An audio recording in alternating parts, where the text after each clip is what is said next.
I think trust is honesty, open communication, straightforwardness. We all have those trusting sensors. First of all, I try to get this gut feeling and try to be sensitive to it. It's like, I don't know music, but if I hear a bad note, I think I can recognize it.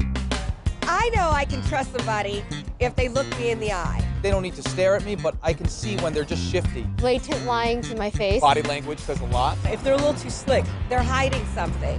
It takes years to earn a good reputation, but you can certainly lose it in a lot shorter period of time. The second wave of trust is all about relationships. You can compare the level of trust in a relationship to a bank account, a trust account. By behaving in ways that build trust, you make deposits into the trust account. By behaving in ways that diminish trust, you make withdrawals. The balance in the account is the amount of trust in the relationship at any given time. So what's your long-term vision for the company? Many years ago, I found myself helping to lead the merger of two companies. People that were once competing every day were now being asked to work together. I'm serious. Where are you taking this company? I had high trust with the one company, but with the people in the other company, I assumed the trust. I took it for granted. But I didn't pay the price and behave in the ways to really build it, and the results of this were disastrous. Why isn't the company being upfront with us? Everything took longer, everything cost more, and people were wondering, what's he up to? I consciously became aware of this, that I had assumed trust. I took it for granted. I hadn't paid the price. And then I began to shift my behavior, began to build it, began to focus on interacting in ways that built trust, became very conscious of it, very aware of it, very explicit and deliberate about it.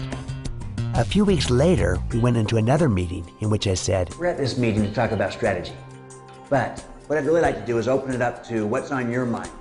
I know we're going through these tough issues with the merger, who's in what role, who's staying, who's going. These are the types of questions that are on your mind. And rather than skirt it or duck them, I'd like to discuss them head on. And for 10 hours, I listened. I tried to give voice to their concerns. Every second I sit here, I'm losing money because of our communication baggage. I tried to stay open and talk as straight as I could. And I really worked hard to create transparency and were needed to begin to right wrongs. If you could tell us a little bit about your track record. As I did that, I learned how you build trust with the one builds it with the many. After many years of careful analysis and research, I compiled 13 behaviors common to all trusted people.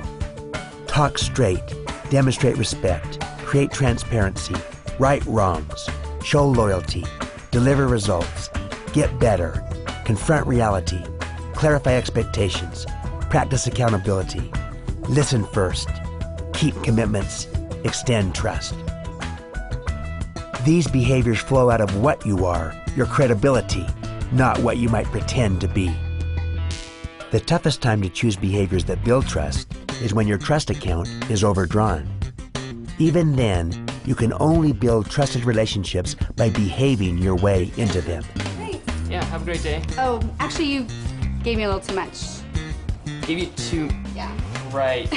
Thank you so much. I really appreciate that. How you behave in one place gets talked about in other places. How you treat one person gets discussed with others. It's that ripple effect once again. By behaving in ways that build trust with one, you build trust with many.